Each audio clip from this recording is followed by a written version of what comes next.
নমস্কার বন্ধুরা, home updates চ্যানেলে আপনাদের সবাইকে স্বাগত। তাল তো সারা বছর পাওয়া যায় না, তালের বড়ার থেকে কোনো অংশে খেতে কম না। এই কুমড়োর বড়ার রেসিপিটা আজকে আমি শেয়ার করছি। আমি এখানে 300 গ্রাম মতো একটা পাকা কুমড়ো নিয়েছি।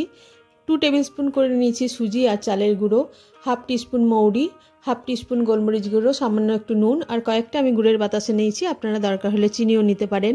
আর নিয়েছি হাফ কাপ নারকেল কোড়া আর 4 টেবিল স্পুন আটা। আমি কুমড়োগুলো ছোট ছোট টুকরো করে ভালোভাবে সেদ্ধ করে নিয়েছি। সেগুলোকে একটা কাঁটা চামচের সাহায্যে প্রথমে মেখে নেব। এরপরে আমি কুমড়োর সাথে গুড়ের বাতাসাগুলো ভালোভাবে ভেঙে একবার মিশিয়ে নিলাম। আপনারা চাইলে একটু বেশি পরিমাণে চিনি দিয়েও এটা করতে পারেন। এরপরে একে একে সামান্য নুন, সুজি, চালের গুঁড়ো, আটা, গোলমরিচ গুঁড়ো, মৌরি এবং নারকেল কোড়া দিয়ে ভালোভাবে মিশিয়ে আমি 15 মিনিটের জন্য ঢাকা দিয়ে রেখে দেব।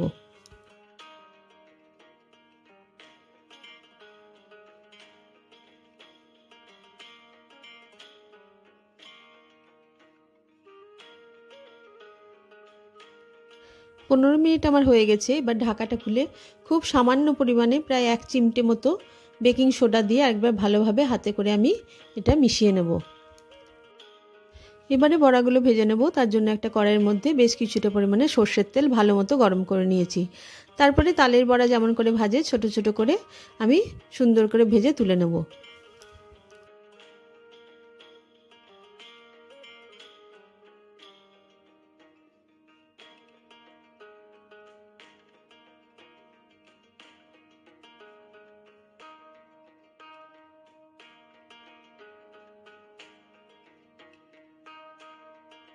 বড়াগুলো আমার সুন্দর রং ধরে গেছে, এবার আমি তুলে নিলাম।